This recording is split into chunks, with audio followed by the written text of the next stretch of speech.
পিটিচিটো আমি ভালে ফলাফল লাভ কৰিম। অকলে খেলিব নে ছাৰ? মই হ'লো দলৰ এজন সাধাৰণ কাৰ্যকৰ্তা, মই এই বিষয়ে ইমান ক'ব নোৱাৰোঁ। দলে যি সিদ্ধান্ত লয় সেইটোৱে আমি কৰিম।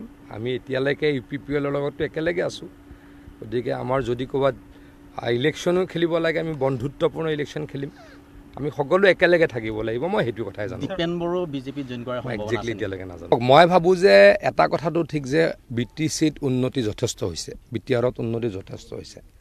আমাৰ চৰকাৰে এই ক্ষেত্ৰত কোনো ধৰণৰ কাৰ্পণ্য কৰা নাই। আজি যদি মই ৱাটাৰ ৰিচোৰ্চৰ কথা কওঁ, আচলতে আমাৰ BTCৰ যিটো নিয়মমতে আমি SOPD টকা BTCত দিব নালাগে।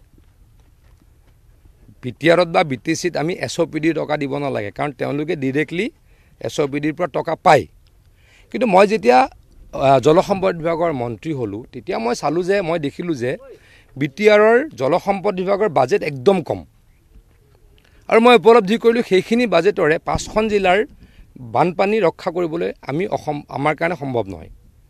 এতিয়া মই এনেকুৱা এটা মোৰ মনত প্ৰশ্নৰ উদ্বেগ হ'ল, যদি ক'ৰবাত মোক গুৱাহাটীত কেতিয়াবা সোধে যে কোকৰাঝাৰত বানপানী, ওদালগুৰিত বানপানী, মই এনেকৈ ক'ম নেকি? এই উত্তৰটো প্ৰমোদ বড়োৱে দিব, মইতো ক'ব নোৱাৰোঁ। গতিকে মই নিজে আগুৱাই আহিলোঁ।